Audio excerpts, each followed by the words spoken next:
bien, entonces. Teníamos el adelanto de que lo íbamos a tener aquí en los estudios de la radio.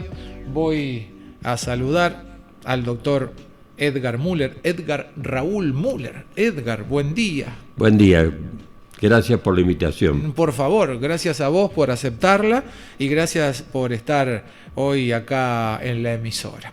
Bueno, habíamos hablado días atrás, principalmente, sobre esto del centenario de nuestro municipio, ¿no?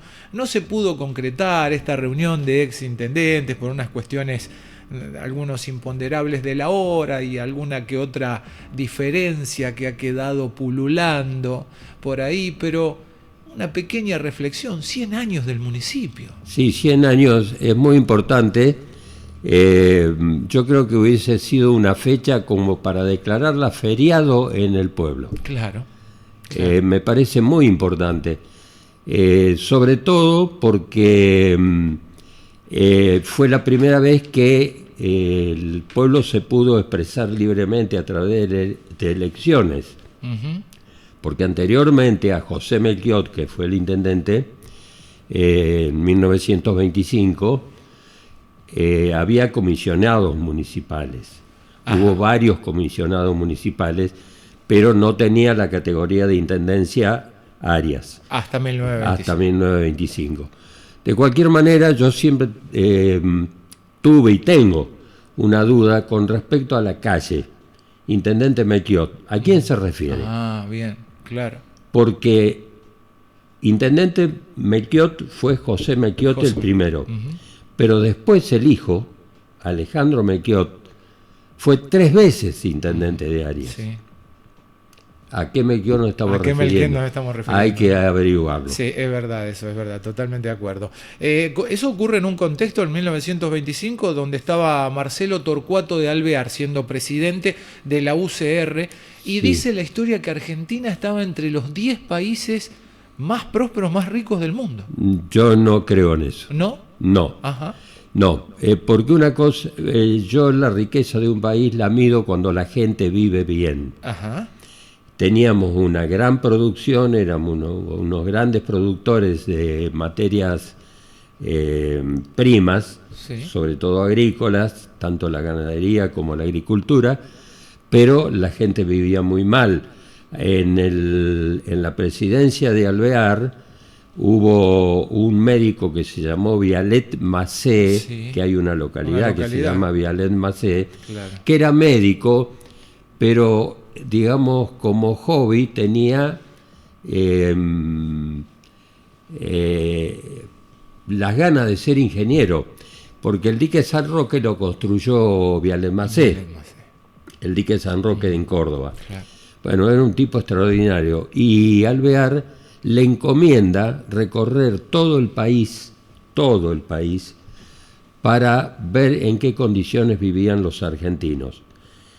En ese informe de Vialet Macé, que hay que leerlo históricamente, ¿Una suerte de censo o de exacto, lo que sea, pero un sobre inicio? todo por el tema salud y las condiciones de vida Sí. de la población argentina. En esos años se crea el servicio militar obligatorio. ¿Sabés cuál fue el rechazo para poder cumplir con el servicio militar? Por enfermedades, por desnutrición de los chicos de 20 años. 20 años. Desnutrición a los 20 años. Desnutrición a los 20 años, problemas mentales por falta de leche y de los nutrientes necesarios en el país de las vacas, en el país más rico del mundo, el 75% fue rechazado. 75%. 75%. Increíble. Entonces, que éramos el país más rico, eso... El granero del mundo. El granero del mundo, que estábamos 7º o 8º en el mundo, y todo eso, yo no lo comparto, No adherís. porque si la población vive mal, Muy mal. y yo tengo el galpón lleno de trigo, no me sirve para nada. Ujú, tal cual. ¿De dónde venís vos, Edgar? ¿Sos oriundo de? Guatimocín. De Guatimocín. ¿Y llegaste a la localidad en qué año? Y llegué, yo a los 17 años me fui de Guatimocín. Sí. Después de haber terminado el secundario, soy la primera promoción del Instituto Secundario de Guatimocín, si no, no hubiese podido estudiar. Ajá. Y me fui a Corrientes a estudiar veterinaria. Sí. Y volví después de 6 años, y mi primer trabajo fue en la GEA. En la GEA. O sea, de Guatimocín, te fuiste a Corrientes, de Corrientes Y de Arias. Corrientes me vine a Arias. Fuiste a Arias. Y el 6 de junio de 1970 fue mi primer día de trabajo en la cooperativa en Arias. Y era graneros y elevadores argentinos de Arias. Graneros y elevadores argentinos de Arias, donde tu tío era el vicegerente o subgerente. Claro. Toñetti era el gerente de la cooperativa. Tal cual. ¿Cuántos años estuviste en la GEA? Estuve muy poco, me echaron rápido. Ajá. Yo siempre tuve una rebeldía muy, muy marcada. Sí. Y bueno, por problemas, es decir, me querían marcar algunas cosas que yo no aceptaba, porque me crié desde los 11 años, empecé a trabajar. Yo hice todo mi secundario trabajando, porque si no, no me lo hubiese podido pagar. Ajá. Y me establecieron algunas condiciones que no iban con lo que era mi profesión. Por ejemplo, cumplir horario. Yo, 8 de la mañana al mediodía. Y yo por ahí iba a las 11. Sí. Y me decían a la tarde, abrimos a las 2, tiene que estar de las 2 a las 6. Me querían marcar una autoridad que no fue precisamente tu tío, sino que fue Toñetti en ese momento, al que yo respeté, ¿no? Pero le digo, bueno, si a mí me vienen a buscar a las... me viene de 2 a 6 de la tarde era el horario. Me vienen a buscar a las 5:30 para hacer una cesárea, por ejemplo, un cliente. Sí. Yo me voy a las 5:30 y a las 6 le digo que terminé mi horario, la dejo abierta a la vaca y vuelvo el otro día a las 8 a cerrarla. Para respetar le los digo, horarios establecidos. no puedo cumplir horario, Claro. puedo cumplir horario. ¿Y lo entendieron? No lo entendieron. No lo entendieron. Ese fue el primer desacuerdo. Uh-huh. Después hubo algunos económicos. Yo subí 10 veces las ventas que tenía esa veterinaria. Y bueno, en principio no cobraba ningún porcentaje, sino que yo pagaba porque me administraban lo que eran mis honorarios.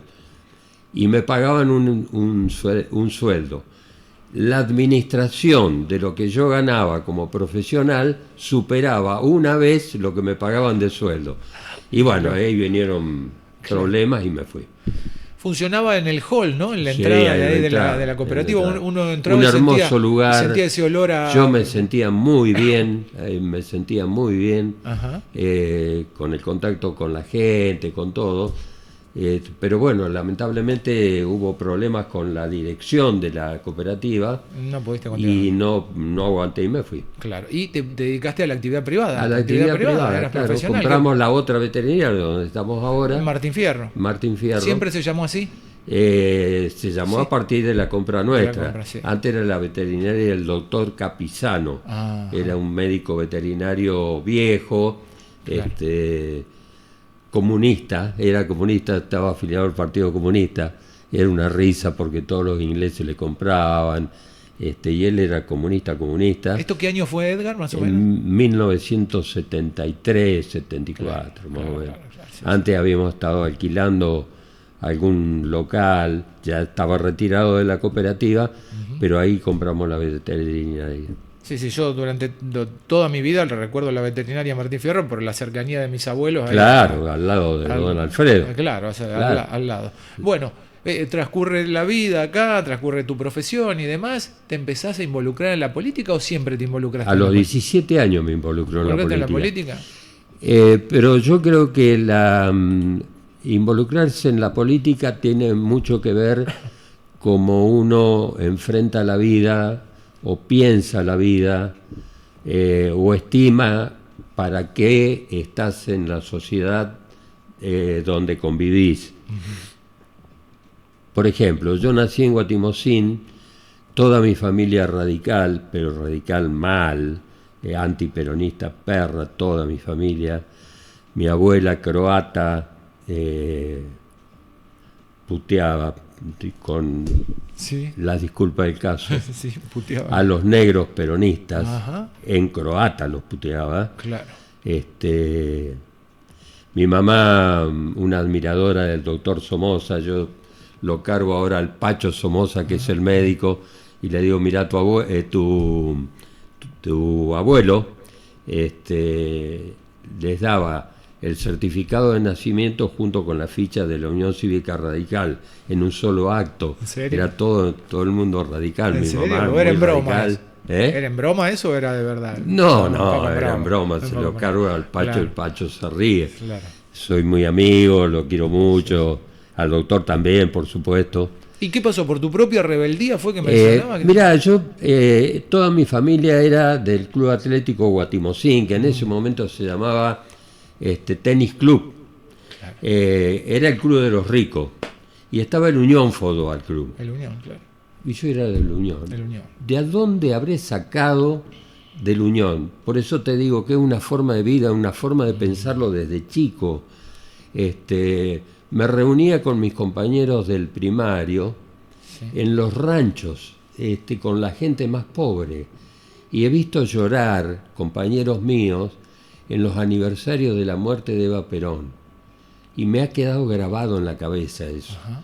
Y cuando me fui a estudiar, con toda una inquietud política y un lío en la cabeza, hablaba de marxismo, no tenía ni idea de lo que hablaba, me empecé a formar en la Juventud Peronista, entro a la Juventud Peronista y ahí empiezo a militar. Fui presidente de una agrupación peronista en la universidad que después se corrió a todo el país, que se llamaba Integralismo, donde los compañeros de Córdoba, por ejemplo, era Juan Schiaretti. Éramos de la misma agrupación, nada más que yo era presidente de la agrupación primero de veterinaria, después del todo el nordeste, que era Chaco, Corrientes y Misiones, Sí. presidente de la Federación Integralista del Nordeste, y el gringo militaba en Córdoba. Claro. Los grandes maestros míos Sí. sobre integralismo, sobre el peronismo metido en la universidad, eran todos gente de Córdoba. Yo no lo conocía al gringo en ese momento. No lo conocía. Yo lo conocí después. Mirá. Pero militábamos en el mismo lugar. Tal cual, mirá qué casualidad, ¿no? Bueno. Así que cuando vine acá, Sí. pregunté, obviamente estábamos prohibidos los peronistas, Sí. y digo, ¿a dónde hay un núcleo peronista? ¿Y te acordás quién estaba de intendente? Estaba el Gillo Baroño. Gillo Baroni. El Gillo Baroño. ¿A dónde hay un grupo de peronistas? Y me dijeron en la UOM. Y empecé a participar en las reuniones de la UOM local, Sí, porque ahí se concentraba el sindicalismo peronista. claro. ¿Dónde se Ahí lo- empecé Después formé la Juventud Peronista de área, éramos como 50 o 60. De los ¿La UOM cuales- estaba en la avenida Sarmiento? Claro, en la avenida sí, Sarmiento sí, estaba. Me acuerdo del exacto. cartel, ese Sí, cartel sí, de chapa pues, así claro. característico. Sí. Sí. Murúa estaba de secretario general, que era casado con una Bidondo, que después se fueron a vivir en Río Cuarto. Y bueno, y ahí empecé a militar. Mira, y por ejemplo, vos ya tenías como una idea de decir en algún momento voy a ser candidato. No, siempre rechacé la posibilidad. Ajá. Yo nunca quise ser funcionario. Ah. A mí la política me fue llevando. Claro. Por ejemplo, mucha gente a mí me recrimina que yo estuve 2 años de intendente Sí. y utilicé la intendencia como Como trampolín trampolín. para hacer más. No fue así. Claro. Una vez que vos estás metido, que te metiste, yo me peleé muy fuerte, nos peleábamos amigablemente, por supuesto, lo quiero, es un tipo que respeto y admiro, quiero como un hermano, que es con Rodolfito Angeli, Ah, sí. porque nos peleábamos a ver, yo quería que él sea el candidato a intendente. Y él me decía, yo no sé nada de política y vos sí sabés, vos tenés que ser el candidato. Al final me ganó, fui el candidato Fuiste yo. candidato. Sacamos el 60% de los votos. Ujú. ¿Tenían cuántos concejales? Y teníamos la mayoría, creo que habían entrado 2 radicales más o menos. ¿Y te acordás quién era el candidato por el radicalismo? Por el radicalismo era Polo, Polo. Dino Polo. Exacto. pero fuimos 4 candidatos en esa oportunidad. ¿Estaban los demócratas? Estaban los demócratas, que era Fiolone. José Luis, sí, era el candidato de los demócratas, y Pichón Paracha, que era el candidato de los socialistas.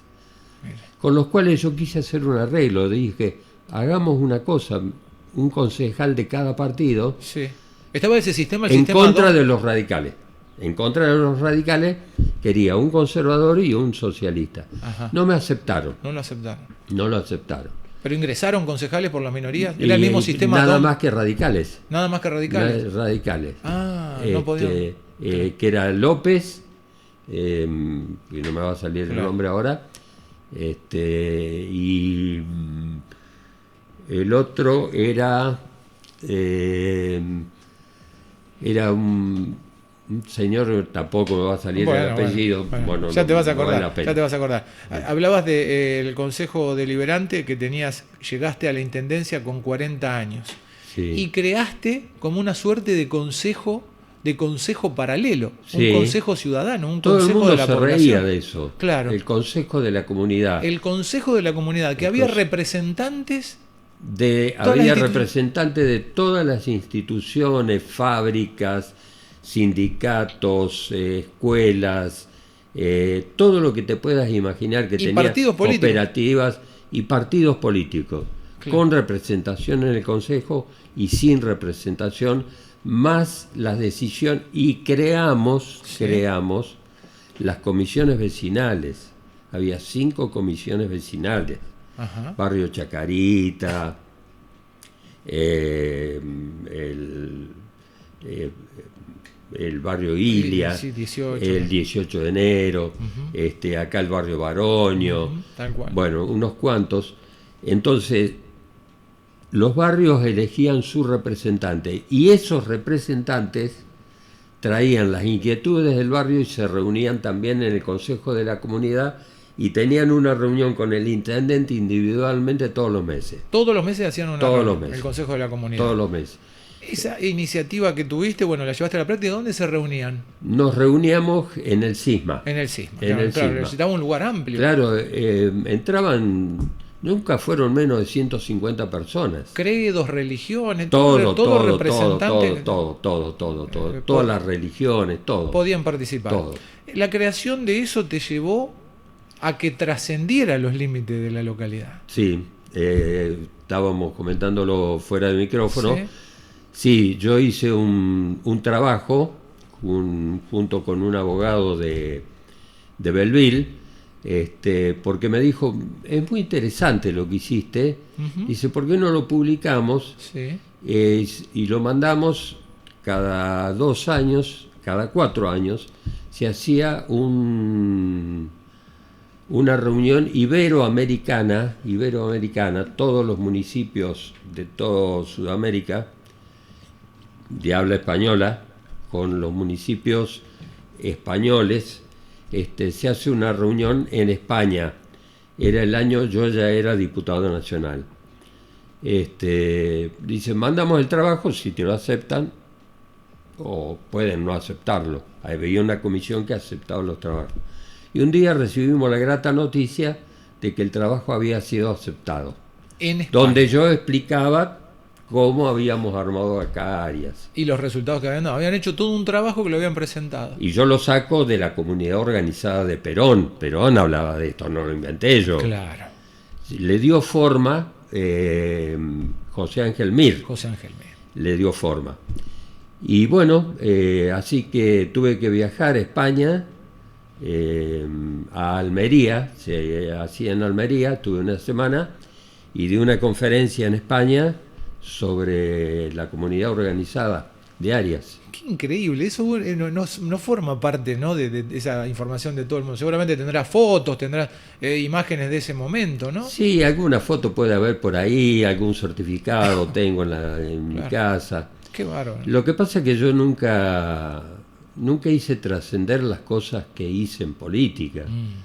Pero sin embargo yo me acuerdo, Edgar, de la creación de una publicación en el cual figuraban todas tus gestiones cuando fuiste senador. Sí, pero eso no lo hicieron a contrapelo. Ajá.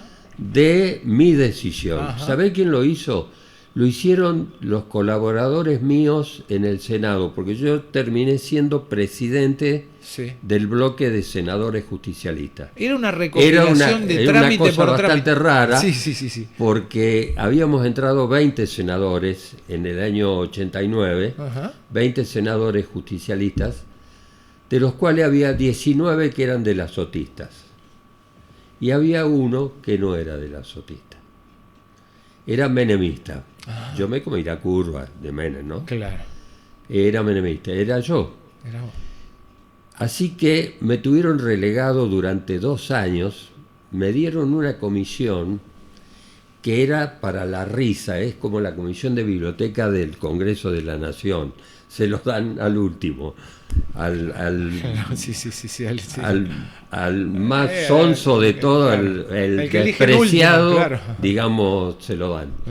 Me dieron la Comisión de Ciencia y Técnica. ¿Y sabés quién era presidente de la Comisión de Ciencia y Técnica? Sí. Era un radical, que me la traspasa a mí. Él terminaba su mandato como senador Sí.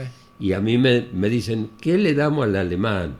Dale la Comisión de Ciencia y Técnica. ¿Después siguió de candidato a algo? ¿Fue político? No, después siguió me dieron la comisión, te termino de contar, me dieron la Comisión de Ciencia y Técnica. Era el presidente de esa comisión, era Maders, el Regino. senador que mataron, Regino Maders. que yo después lo defendí. Ujú.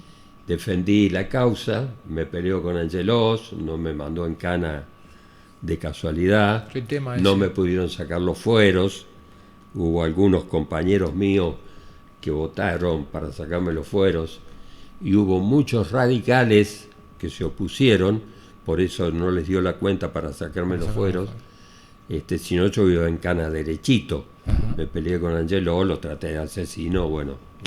Era gravísimo. Era gravísimo. Era gravísimo. Pero en esto que hablábamos un principio, vos decís, ¿cómo te metiste en política? Soy senador, como habíamos ganado muy bien la intendencia, me dicen, con los votos tuyos, me dicen en el partido en Córdoba, con los votos tuyos, ganamos el departamento Marcos Juárez. Y fue exactamente así. Fue lo que pasó. Ganamos el departamento Marcos Juárez por 1000 votos. Ujú.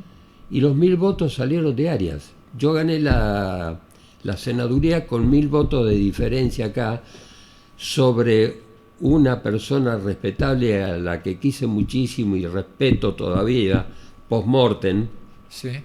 que fue un gran amigo mío, y fue el primer tipo que nombré como asesor, el que había sido mi contrincante acá, que fue don Antonio Gallicini. Ajá. Él era candidato por la Unión Cívica Radical a senador y yo era candidato por el peronismo. Claro. Yo le gano por 1000 votos acá y bueno, entonces la política te va llevando y no salís de la corriente, no podés salir. Claro. Yo termino como senador, me quiero volver a Arias, termino el 10 de diciembre del 83 y el 18 se produce la intervención en Santiago del Estero. Y me llama el gringo Schiaretti para que le vaya a dar una mano. ¿Y qué cargo ocupaste en Santiago? Ministro de Educación de la provincia. ¿Fuiste intendente, fuiste senador, diputado, interventor, trabajaste en la intervención, presidente del Partido Peronista en la localidad? Nunca. No, no pertenecí nunca me quisieron en las comisiones del Partido Justicialista de afiliado Arias. al peronismo. Por supuesto. Por supuesto, claro por que supuesto. sí. Estuviste 2 años en la localidad siendo intendente.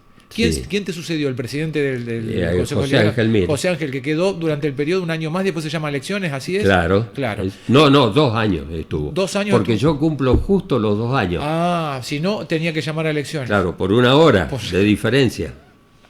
Esas cosas por 1 hora de diferencia. Esas cosas históricas. 10 de diciembre del 89 se Sí. hace la fiesta de los 100 años de Arias. Claro, sí. Que está toda Yo esa comisión fui organizada. intendente hasta las 12 de la noche. A las 12:05 ya era senador de la provincia. Claro. Y entonces no hubo que llamar a elecciones. Claro, porque A se las cumplía el 12 menos 5 hubiese habido que llamar a elecciones. elecciones. No sabía esa anécdota. Es muy buena esa anécdota. 2 años estuviste en la intendencia. ¿Qué fue lo más relevante? ¿Qué fue lo que más te marcó decir, esto lo hice yo, esto queda y lo recuerdo como una de las cosas más entrañables. Mira, te voy a decir. Bueno, eso, la creación del Consejo Vecinal es magnífico eso. Hoy en día se vería medio inviable.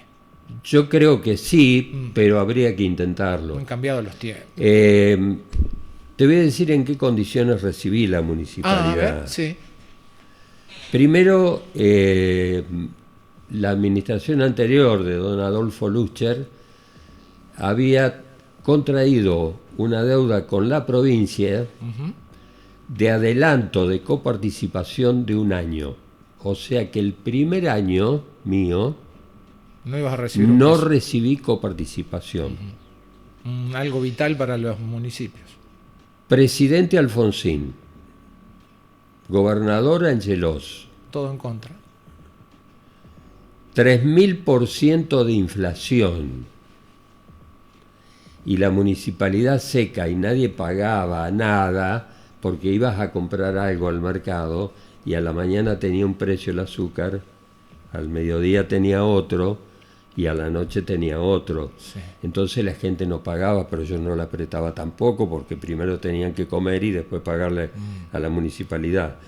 Una deuda espantosa tenía la municipalidad, no solamente con la provincia, sino Cachito Stasi te puede decir, se le debían 100 cubiertas a Stasi. Claro. Cuando yo le quise empezar a pagar, el viejo Stasi, pues le digo cariñosamente así, el viejo Stasi, Sí. Me dice, no, pero vos me estás dando un cheque. Le digo, mire, le estoy pagando esta factura. No, esa factura dice 2 cubiertas. Valían tantos pesos, valían 10 pesos cuando te hice la factura. Vos me la estás pagando 3 meses después, no valen más 10 pesos. Vos me debés 2 cubiertas. 2 cubiertas, claro. Bueno, fue espantoso. No pudimos hacer absolutamente nada. Lo único que hicimos, que creo que fue una obra importante, que la había hecho José Melchiot, antes que nosotros, que fue la obra de desagüe. Todo el barrio, allá donde vivían los de Fagot, sí. La Negra Bustamante, que sí. le digo cariñosamente, sí, allá Vilma, cerca de Laras, todo exacto. eso. Sí. Allá se inundaba todo el pueblo, y la punta de la avenida San Martín también se inundaba. Sí. Se inundaba en una forma espantosa. No teníamos máquinas, no teníamos tractores, no teníamos nada. Empecé a pedir prestado a Guatimozín máquinas, a Cábana, que el intendente era un ex compañero mío del primario, que era Yagli, claro. Chichita, que murió. Le pedía las máquinas. Guatimozín y Cábana me mandaban las máquinas los sábados y los domingos. Y una retroexcavadora que me mandó el intendente de Los Urgentes. Vino una retroexcavadora que estuvo acá durante 2 meses y pico. Hicimos todas las obras de desagüe para que el pueblo no se inundara más. Y yo me ocupé de algo que no muchos se ocuparon. Ayer justamente tuve una charla con un profesional de acá, sí. Y yo le digo, ¿qué te hace acordar la casa de Arias en Córdoba? Los chicos no podían ir a estudiar, muchos no podían porque teníamos el 3000% de inflación, muchos chicos no podían ir a estudiar. Salieron médicos, salieron profesionales, me dijo, salimos 10 profesionales de esa casa de Arias. Esa casa de Arias se pagó un tercio a la municipalidad, un tercio a los padres y un tercio a las empresas de Arias. Pagaron la casa y todo el funcionamiento. ¿Profesional de la salud? ¿Era el que te estaban hablando de eso? Sí. Creo que es un audio que me han mandado, que es un audio, no lo puedo escuchar ahora, pero debe tener que ver con eso, el audio que me han enviado en este momento. ¿Ah, sí? Sí, bueno. Seguramente que sí, seguramente que sí. Qué bueno eso. Bueno. Qué bueno que eso. Qué bueno el reconocimiento. Y además esa casa sí. cumplía una gran función. Todos los enfermos de Arias que debían tratarse en Córdoba sí. podían parar en esa casa. Y los estudiantes, la única obligación que tenían con la municipalidad era de acompañar a la gente enferma si tenían que hacer algunos trámites, gente que ni conocía orientarlos, Córdoba. claro, orientarlos. Sí. Nos dedicamos mucho a la parte social. Por ejemplo, nunca se mandó tanta gente al Garrahan como en la intendencia mía. Nunca voy a decir a quién mandamos. No, pero Hay gente que lo sabe. y te quería preguntar, en tiempos en que los municipios disponen de movilidades, de transporte de pasajeros, ¿contaban con algún vehículo en el No, municipio? teníamos una Rambler vieja, no sé si te acordás. Una Rambler. El Ron Bidondo la manejaba. Una Rambler, sí. ¿Un rastrojero también? No. Un rastrojero hecho pedazo. Un rastrojero, claro. Un eso rastrojero hecho pedazo. Claro. Y hasta hubo un caso de emergencia de una chiquita de acá, de un muchacho que no pertenece al partido, al contrario, radical, Sí. que tuvo un accidente muy, pero muy, muy grave, y no teníamos ambulancia para mandarlo, porque la ambulancia no andaba, por supuesto. Y le dije, tomá la llave de mi auto, lleva a tu hija a Córdoba. Y así fue. Eso es lo que hicimos en esa época, que fue una época terrible. Imagínate en un año el 3000% de inflación. Increíble. ¿Cómo hacíamos para pagar los sueldos? Porque las escalas salarial variaban cada 15 días. Entonces lo que juntábamos hoy, creíamos que pagábamos el sueldo del mes, No alcanzaba. dentro de 15 días no alcanzaba más y había que buscar más plata. No, fue una época terrible, Tremenda, terrible, tremenda. terrible. Algunos te dicen no hicieron nada, y yo les digo, tienen razón, no hicimos nada. ¿Qué hubieses hecho? Vos, con el 3000% de inflación, yo no apretando a la gente, queríamos hacer pavimento, no podíamos fijar la cuota porque se fijaba en bolsa de Portland. La bolsa de Portland, claro, Claro, y una variaba 3 volatilidad. veces en un mes, Claro. hasta que sacara la resolución de la ordenanza, de ponerla en práctica y qué sé yo, ya había variado 20 veces. Se habían volado los precios, claro. Imposible. En tiempos en que estuviste intendente, el hospital todavía no tenía esa cuestión de ser municipal o de ser un ente, No. una asociación civil. Estaba todavía en la órbita de la provincia. Estaba en la órbita de la provincia. Eso ocurrió cuando vino Mestre. Exactamente. Claro, bueno, Exactamente. dentro de todo, el hospital funcionaba de manera Sí, autónoma. sí. Nunca nos metimos, No. no quisimos politizar la salud, no la quisimos politizar. Lo único que hicimos fue con el barrio Chacarita, Sí. y eso sí fue una iniciativa y casi una imposición mía. Yo quería que hubiese una salita de primeros auxilios en el barrio Chacarita, y con la comisión del barrio Chacarita, estaba Menita, el electricista, Sí. hicimos un dispensario, porque yo decía, la mamá que tiene que venir del barrio de Chacarita hasta el hospital a vacunar su hijo recién nacido o de pocos meses, que un médico del hospital una vez por semana atendiera en el barrio Chacarita. Bueno, después Cortés se la cerró a la casa esa. La salita que quedó. Sí, quedó ahí, está todavía armado, no está sé habitada, para qué sirve. claro, Sí. sí, tal cual. Bueno, me dicen acá, el doctor Capizano era muy recordado por mi familia, era un hombre muy amable y siempre se ocupaba de todo y no cobraba.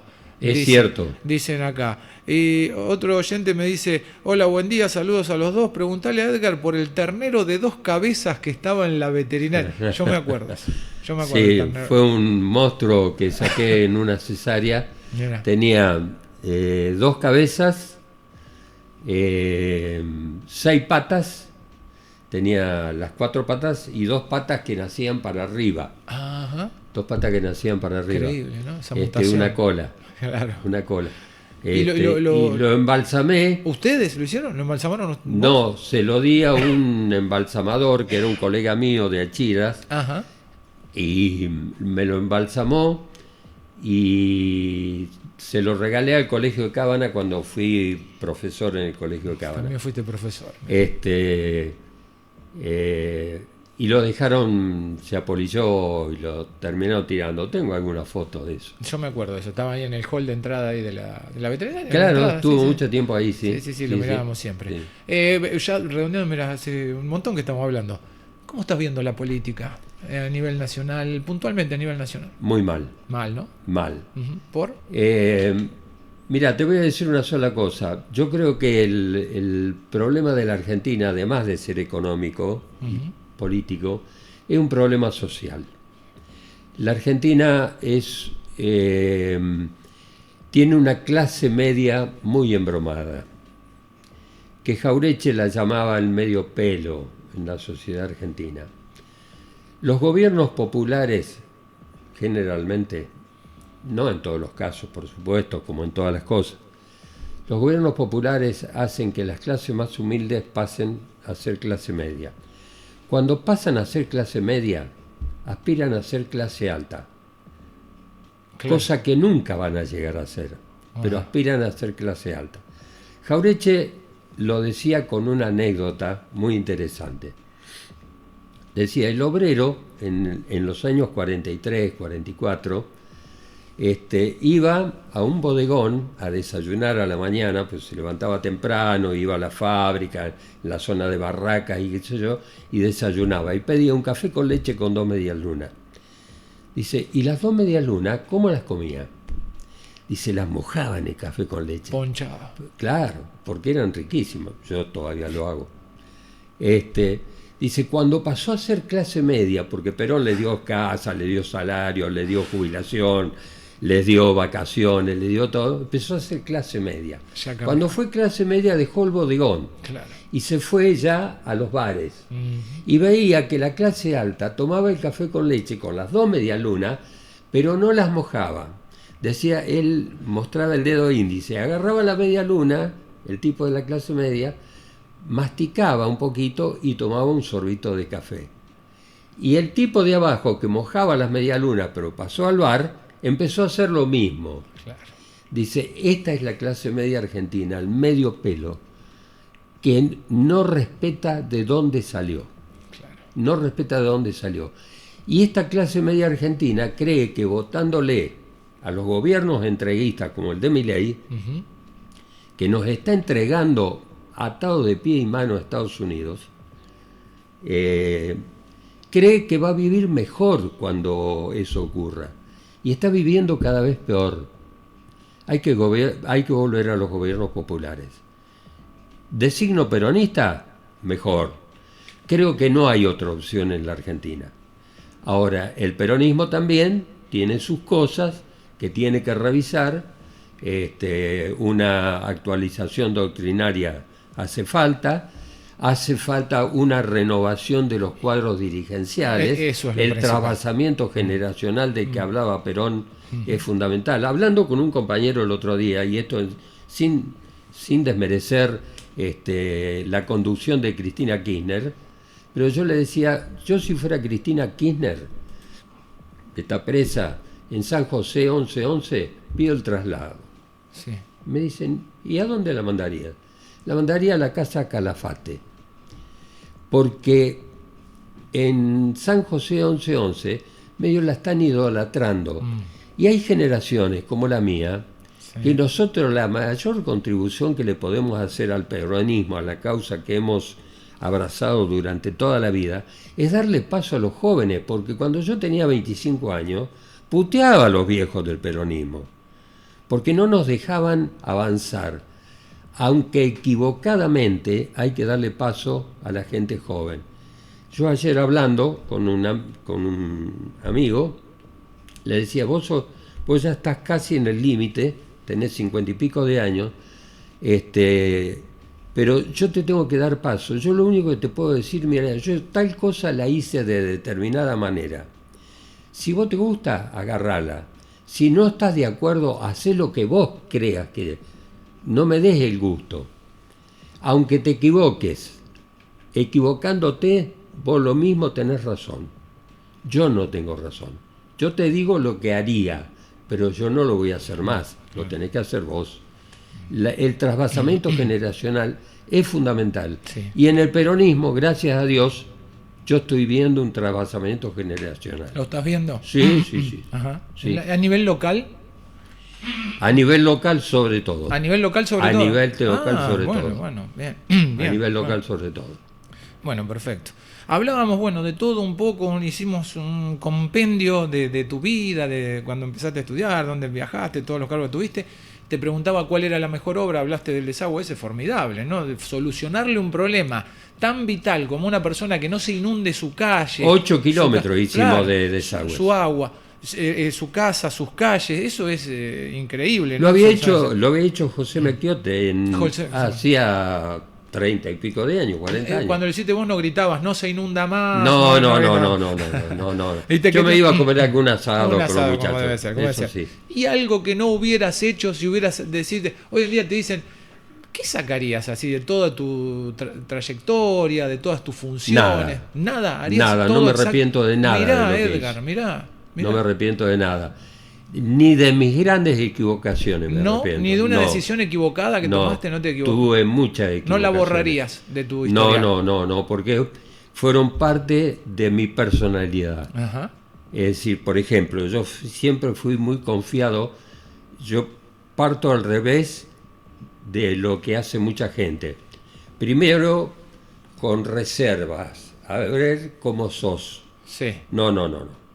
A mí un tipo una vez me dijo algo que me quedó grabado. Me dijo, vos no te das, vos te donás. Que son dos cosas distintas.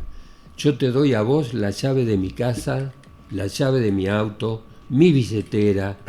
Vos me tenés que demostrar que me choreaste el auto o que me sacaste 10 pesos de la billetera para que yo te considere malo. Para mí sos bueno. Vos, si sos malo, ¿sí? Yo me voy a dar cuenta que sos malo. Ajá. Pero no puedo pensar, che, este tipo será medio jodido, no le voy a dar la billetera por las dudas. No, yo te doy la billetera. Ajá, y la confianza. ¿Te das cuenta? Delegar la confianza. Sí. Edgar, la última, hablamos todas cosas lindas.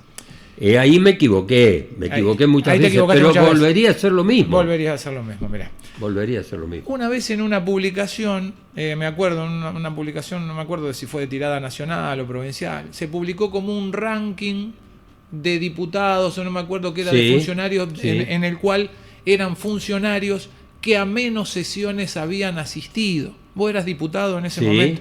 Y vos figurabas como, no sé si encabezando ese ranking. No, o yo encabezaba un ranking de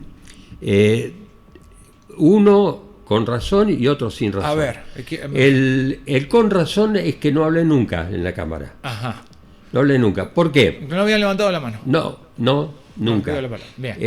Yo hablaba fuera. Yo fui secretario de la Comisión de Agricultura y fui secretario de la Comisión de Turismo. Ajá. Yo ahí exponía.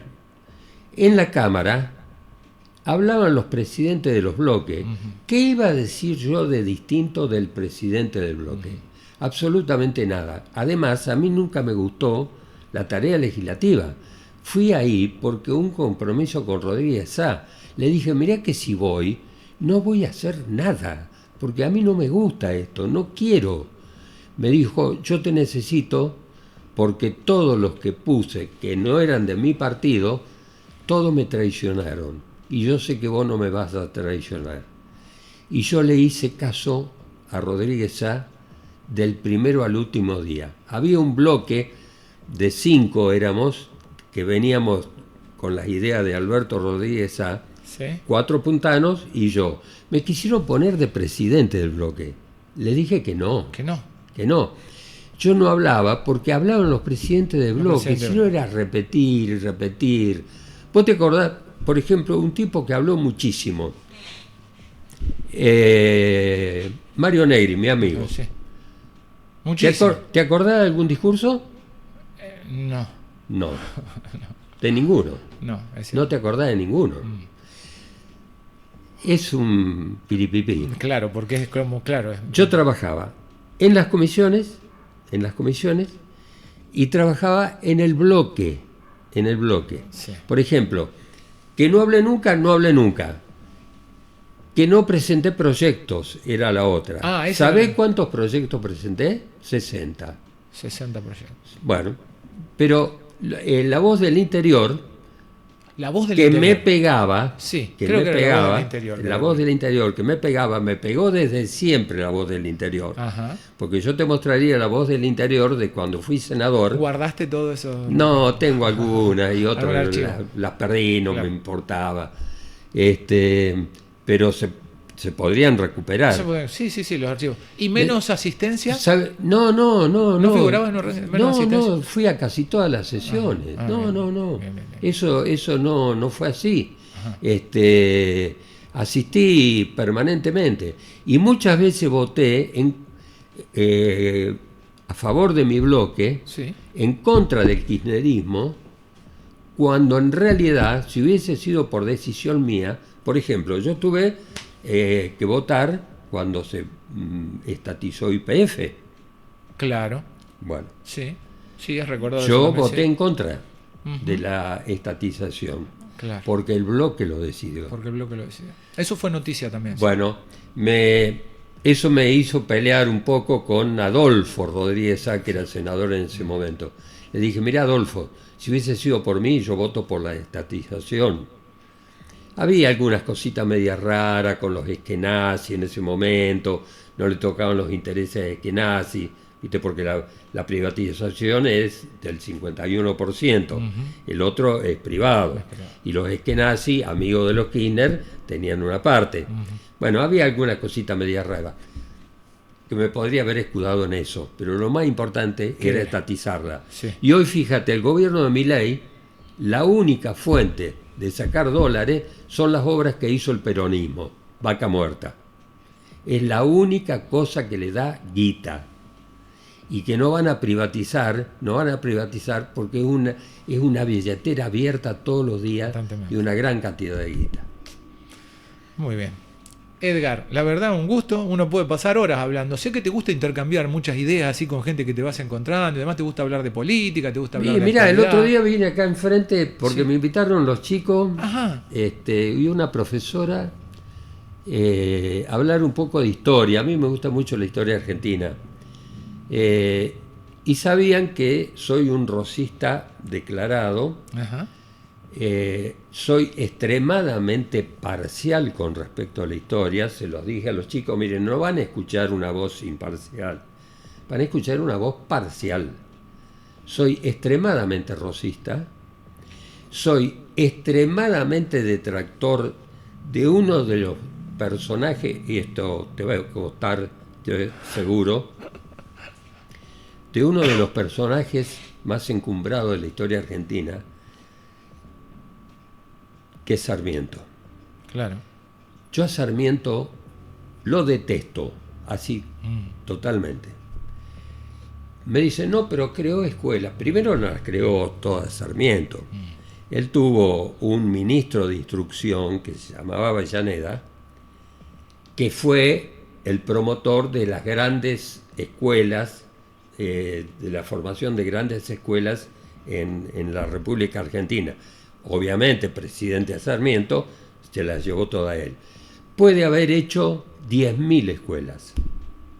Ahora dijo una cosa una vez, en una carta a Mitre. Le dijo, no ahorre sangre de gaucho. De gaucho, sí. No mezquinen sangre de gaucho. Que es lo único que tienen de humano. Ujú. Dice, y ese es un abono que es preciso darle a la tierra argentina. Claro. Sí, he recordado eso. Hacete 10.000 escuelas, pero decís eso y para mí... Borrás con absolutamente todo. Sí. Además, te voy a decir otra cosa. Sí. ¿Te acordás del himno a Sarmiento? Vagamente. ¿Eh? Sí, vagamente. Padre del aula. Padre del aula, Sarmiento inmortal. Ujú. ¿Es cierto? Sí. ¿Sabés por qué es cierto?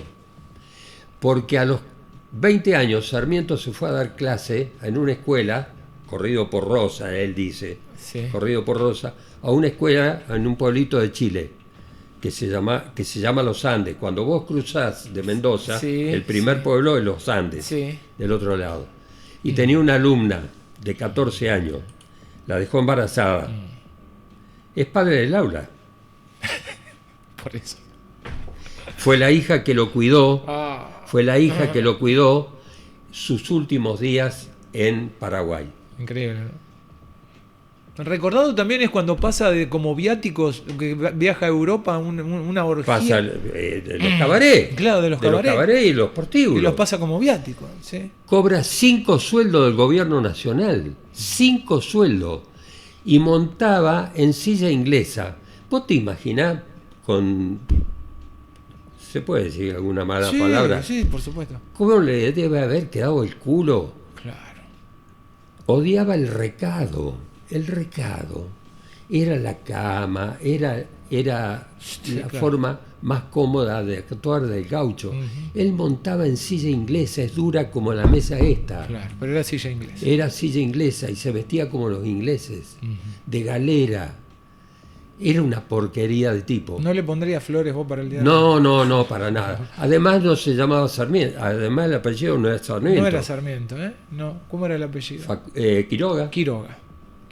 Quiroga. ¿Sabe por qué?